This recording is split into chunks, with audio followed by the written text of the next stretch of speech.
Hello and welcome in to the KSL.com Watercooler Talk podcast. This is a brand new podcast. It's going to be showing up on the same feed as the former Game Center podcast that Caleb Turner, hosted and produced for KSL.com. This new podcast is going to be coming at you Sunday nights, getting you ready for that Monday morning water cooler talk where you need to be in the know with everything that's going on in the sports world so you can talk with coworkers, talk with friends, talk with family, and just kind of be in the know and be able to talk about everything that us sports fans love to talk about, whether that be games, news, players, the brand new gossip with whatever's going on. Centralized, of course, here in the state of Utah, hosted by KSL.com. We bring you all the latest coverage on everything sports in the state of Utah, whether that be the Jazz, BYU, University of Utah, soccer with Real Salt Lake and the Utah Royals, which is my specialty as the soccer reporter at KSL.com. But don't worry, I'll be bringing you a little bit of everything. We're going to keep it mostly short and sweet, have some guests on here every once in a while, to just make sure that you guys know what to talk about, know what's happening, and can kind of just be informed as far as sports go, in a more informal way, as we call it, water cooler talk. We're chatting about, what are the headlines, what matters the most, what's fun, what is there to look forward to on the upcoming week and weekend as well. So to recap a little bit of what happened this past week and weekend, we're at a really fun time of the sports calendar. That's the big reason why I decided to make this change right now is with football starting up. College football, especially here in the state of Utah, a big draw. Very important to a lot of people who, either attended school here or are just fans of the football teams. We had the big three teams, the FBS schools playing this weekend, starting with Utah on Thursday. They played Southern Utah, blanked them 49-0. Utah, obviously nationally ranked number 12 currently, favored to win the Big 12 in their first year in the Big 12. So it's the return of Cam Rising as their quarterback after a year of injury. And Brant Keithy, their tight end, showed off why he, was thought of as an NFL talent a couple years ago before some injuries. So the offense, especially on full display on Thursday to start out the college football calendar here in the state of Utah. 49 points, no joke there. Yeah, sure, it's against Southern Utah. But hey, look great on both sides of the ball. Managed to hold them without a single score on the day and 49 points after what we saw from the Utah offense last year. I'm sure was a pleasant sight to see for Utah fans. And then yesterday, Saturday, first big Saturday of the college football season here in 2024. Both BYU and Utah State in action. BYU at home in Provo taking on Southern Illinois, beating them 41-13. There was, a bit of a quarterback question mark when it came to the Cougars, whether it would be Jake Retzlaff or Jerry Bohannon from Baylor transfer, and ended up being Jake Retzlaff. Bohannon did end up coming in towards the end of the game, but Retzlaff looking pretty good, able to put up 41 points, three, a couple touchdown passes here and there, nice yardage given against an FCS team in Southern Illinois. But good to see for the Cougars. Also, very good to see there at Lavelle Edwards Stadium, that associate head coach and defensive coordinator Jay Hill was able to be present after undergoing some heart surgeries, artery operations earlier in the week. He was able to recover quite quickly and make it to the stadium and watch his team in their season opener there in Provo. Utah State playing Robert Morris, beating them 36-14. Although the highlight of that game might have been an interception by a Robert Morris defender, a one-handed, over the head, acrobatic, incredible catch that, even though it's an interception, some people on Twitter are already calling it, catch of the year, whatever, those kinds of things. It's the first weekend of the college football season, right? This is the time to get all your hyperbole out, get all these superlatives. We want to talk big. We want to get all these. We want to make overreactions, right? As they call it, week one overreactions. Luckily, all three of these main teams won, so their fans don't have to overreact and say, it's over for the season. They took care of business against these FCS schools, these lower tier opponents, as they were supposed to, and did well. And we look forward to another week of college football here coming up for all these teams as they get into FBS opponents. And we'll be coming back with those recaps for you next Sunday as we get deeper into college football action.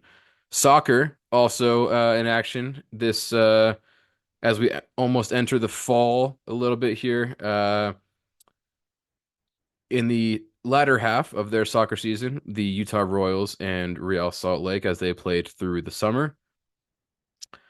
Both of those teams coming away with victories last night. Utah Royals on the road in Houston, putting up 3 goals. Not bad for Utah Royals team that was struggling to score early on in the season. They've put together 5 goals over their last 2 games to get consecutive wins for the first time this season as they are in their first return season to the NWSL. Utah Royals looking good, and they were able to do what RSL hasn't been able to do since 2018, which is win in Houston.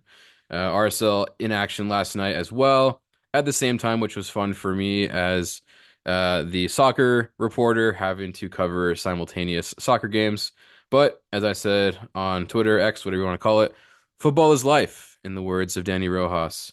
So no problems there for me. Real Salt Lake put on a show as well, putting up 2 goals and getting a clean sheet yesterday against the New England Revolution at America First Field in Sandy. First clean sheet for them since June 15th, which is a big accomplishment after going through some injuries, suspension, struggles over the mid part of the summer and heading into August, giving up a lot of goals. Defense was looking a little shaky. There were some conversations after the game about the goalkeeper position.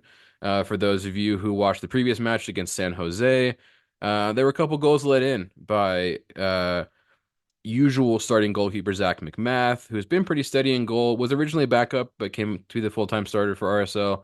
Let in a couple goals, and Pablo Mastroeni, the coach for RSL, mentioned that in his press conference last night after being asked about the goalkeeper situation. Um, and said that those were, some tough goals to give up. Gavin Beavers, the 19-year-old, the backup typically started yesterday, his 8th start of the year, and got the clean sheet. So a couple question marks there, maybe at the goalkeeper position for RSL to see who gives them the best chance moving forward into this home stretch of the season, to keep getting those clean sheets, keep those goals out of the back of the net, and make a run into the playoffs. Hopefully, they are hoping to finish in a top 4 spot in the West, where they currently are, so that they can host the first round of the MLS playoffs here in Salt Lake. Those are your main sports headlines for this weekend. There was also some high school football, of course, going on. High school football starting earlier than college. They're already in their 3rd week, and we had our first major upset here in the state. Actually, there was a pretty big upset in the first week too with Timpview. Uh, Timpview unfortunately had a game canceled this week against Provo. They didn't get to play. We have them ranked in our top 5 on KSL.com, but they did not get to play, so we'll have to wait to see Timpview again next week. However, another Utah County team, Lone Peak, out of Alpine, they took on the number 6 ranked team in the nation, Corner Canyon out of Draper. Of course, the alma mater of the Wilsons, Zach and Isaac and Jackson Dart as well, down at Ole Miss. A Heisman candidate, by the way, Jackson Dart. And Corner Canyon came up short against Lone Peak. Lone Peak gets the upset against this nationally ranked Corner Canyon team to shake up our standings. I will be writing our top 20 high school team ranking story this week, so look out for that tomorrow.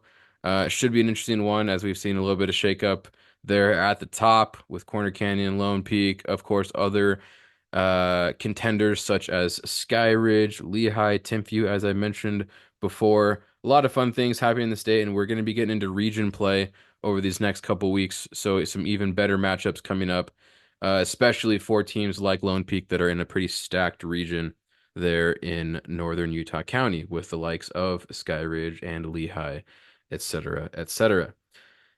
Football is king, right? That's a lot of what we're talking about this week. Obviously, I hope you guys have enjoyed it. Hope you got your fantasy drafts taken care of. We've got the NFL starting up this next weekend. Plenty of local names, local talent in the NFL to look out for. The big name last year, of course, Puka Nacua, right? He is going high on a lot of fantasy boards this year. Let me know if you took Puka. If you're hoping for another big season from him, we should get his first action this upcoming weekend. As he was coming back from a bit of an injury in the preseason. But several names to look out for with local ties. We'll be bringing you, of course, all that information with our locals in the NFL stories and all the other coverage that is brought to you on KSL.com. So make sure you are following us on all the social channels. KSL Sports on Instagram, Twitter, X, and Facebook. And that's basically it for this recap this week on KSL.com Watercooler Talk. We're going to be coming at you next week as the NFL season begins, and I'm sure we'll have much, much more to talk about as we get deeper into September and heck, even getting closer to October. You know what that means? Basketball season. So stay tuned. Make sure you subscribe to this feed wherever you listen to your podcasts, and we'll catch you guys next time.